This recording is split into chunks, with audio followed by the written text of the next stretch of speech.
Ouais, Brian, donc toi qui es un des meilleurs potes et un des coéquipiers de JK, bah voilà, on te l'apprend, donc il a le Titi d'or ce soir. Euh, Qu'est-ce que tu peux dire le concernant et déjà est-ce que c'est mérité? Il mérite. Il a fait une belle année l'année dernière. Cette année, il fait une bonne saison. Il a fait une bonne première partie de saison. Il a repris avec les pros. Il a mis des beaux buts. Il a marqué des buts en Youth League, dans les compétitions importantes. Il mérite, il mérite.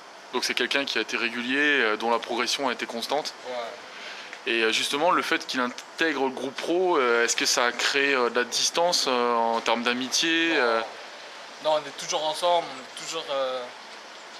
est toujours pareil. Il n'y a rien qui change. Il va toujours rester pareil, je pense. Il ne va jamais changer. En ce qui concerne la saison des U19, donc là vous avez un match ce week-end en Gambarde.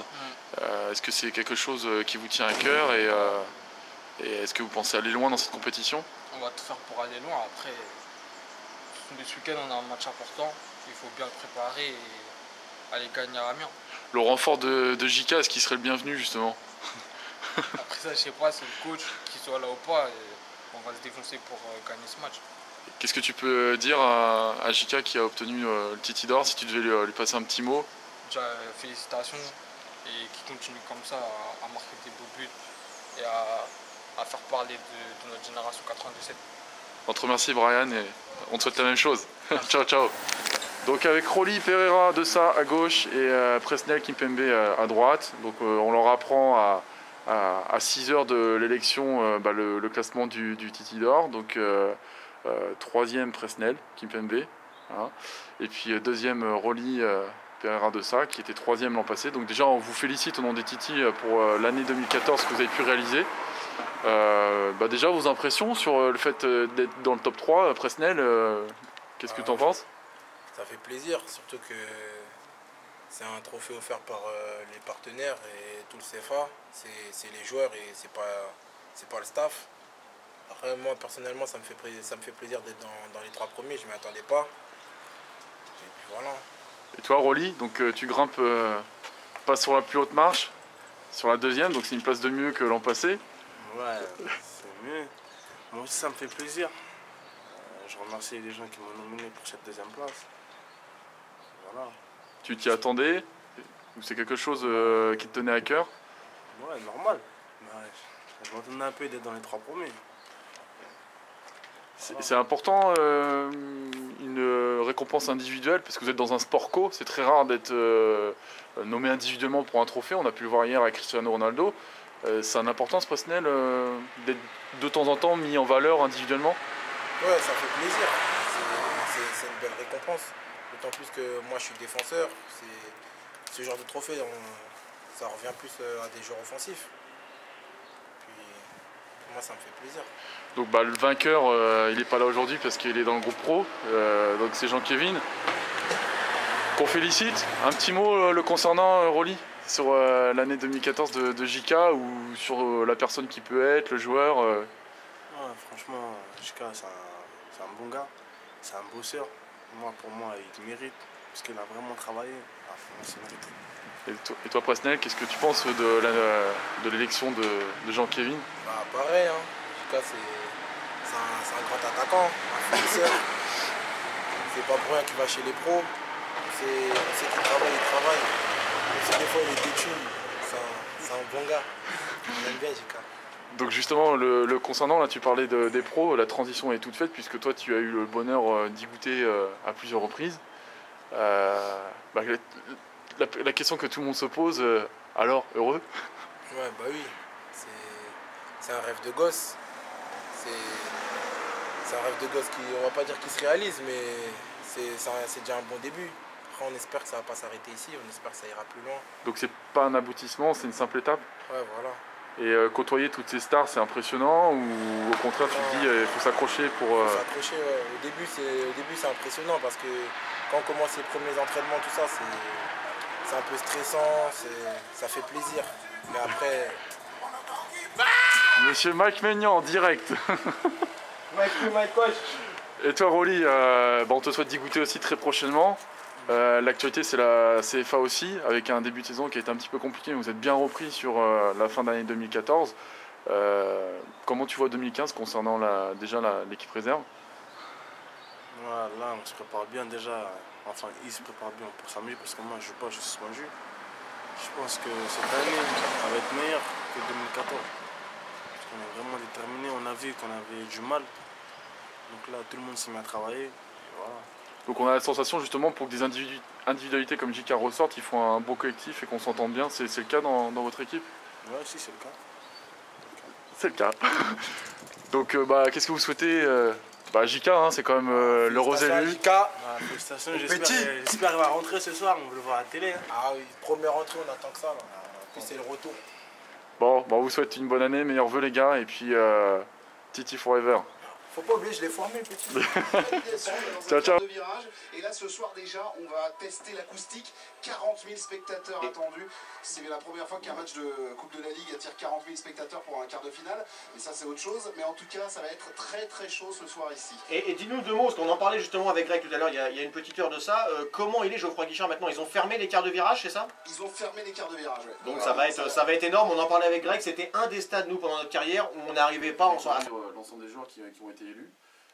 On passe directement de 36 points à plus de 100 points pour le troisième, à savoir 104 points. Et vous commencez à connaître un petit peu plus, puisqu'il s'agit de Presnel Kimpembe, qui finit donc avec 104 points, originaire d'Erani. C'est la promotion 95, défenseur, et qui s'installe petit à petit dans le groupe de Laurent Blanc. Donc on félicite Presnel. Deuxième, il était troisième l'an passé, c'est Rolly et Pereira de ça. Donc un petit se rapproche. Voilà, avec 158 points. Donc originaire de Mantes-la-Jolie, donc je lui fais un grand coucou, il sait tout bien que je lui porte, et 2016 qui sait il l'aura, donc voilà, donc c'est tout ce que je lui souhaite. Il fait une grosse saison avec l'équipe CFA et lui aussi peut-être aux portes du groupe professionnel, et puis vainqueur ce soir, donc Jean-Kévin Augustin, élu avec 189 points, qui a reçu à peu près donc 53, a été cité 53 fois sur 72 possibles, avec 25 premières places, donc c'est-à-dire que plus d'un tiers des joueurs l'ont élu à la première place. C'était serré quand même entre les deux premiers. Hein. Voilà, donc promotion 97, il n'est pas encore majeur pour bientôt. Donc originaire de Plaisir, passé par la CBB et qui a fait une année 2014 pleine, que ce soit chez U17, U19 ou avec la CFAC David actuellement, et qui est dans le groupe pro ce soir à Saint-Etienne. Alors voilà, c'est ce que j'allais dire, voilà. On peut malheureusement pas faire une remise comme l'année dernière, il succède à Kingsley Coman, voilà, qui était venu dans le studio, on avait fait une vraie remise de ballon du Titi d'Or. Malheureusement, heureusement, parce que pour lui voilà, il est quand même mieux là-bas, hein, on est d'accord, on est tous d'accord, on est tous très contents qu'il soit là-bas. Ouais, voilà, on essaiera ou la semaine prochaine ou dans 2 semaines, on essaiera de caler ça. Et on lui souhaite justement de pouvoir réaliser ses premiers pas ce soir en pro, et ça sera un signe du destin. Et tu sais quoi, on lui souhaite même la semaine prochaine de ne pas pouvoir venir encore, parce qu'il y a un Bordeaux PSG Bordeaux, pardon. PSG Bordeaux au parc, voilà, on lui souhaite même de devoir décaler encore d'une semaine sa présence ici en nos studios. David, si tu devais décrire Jean-Kévin, ses qualités, ses défauts, quel type de garçon et de joueur c'est? C'est un garçon qui a beaucoup d'explosivité, qui va très vite, mais qui a encore des qualités à faire dans le domaine de la finition, parce que c'est un garçon qui se crée beaucoup d'occasions. Il ne convertit pas forcément toujours toutes ces occasions, donc on travaille sur ce point-là. C'est un garçon qui a commencé la saison et surtout la pré-saison avec les pros, qui a fait tout le stage depuis le début de saison, et puis que j'ai récupéré après au niveau des entraînements, et souvent il participe aux entraînements des pros, donc c'est un garçon qui a une trajectoire qui est aujourd'hui ascendante. Maintenant il faut que... Et le plus dur commence pour lui, donc il faut que... Il est jeune, hein? Oui, il est jeune. Il n'a pas encore 18 ans, c'est ça? Il n'a pas encore 18 ans, il est déjà donc avec la réserve. Oui.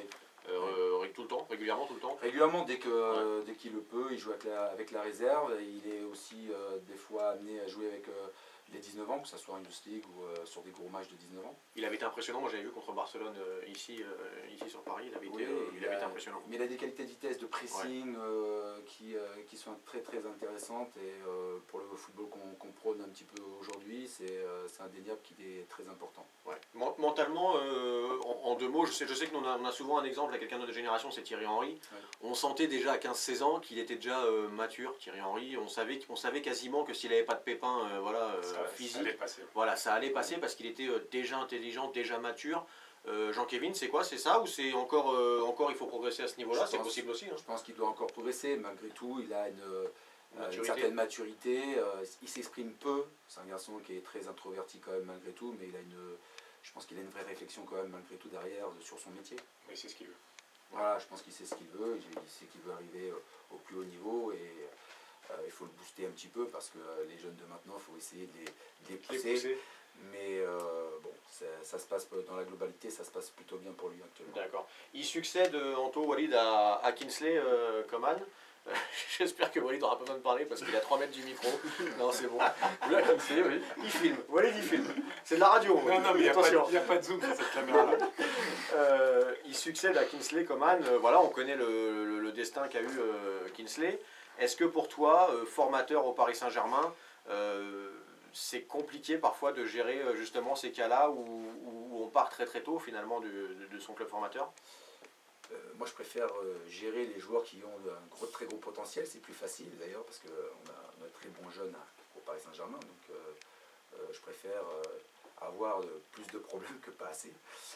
Non, ça se passe très bien, il n'y a pas de soucis, c'est un bon garçon à la base, hein, il n'y a pas, j'ai pas de problème de comportement, ils sont là ils savent que c'est plus dur à Paris de toute façon, donc, et en plus ce sont des vrais Parisiens. Donc il y a un attachement. Ah ouais, un attachement énorme. Hein. Bon.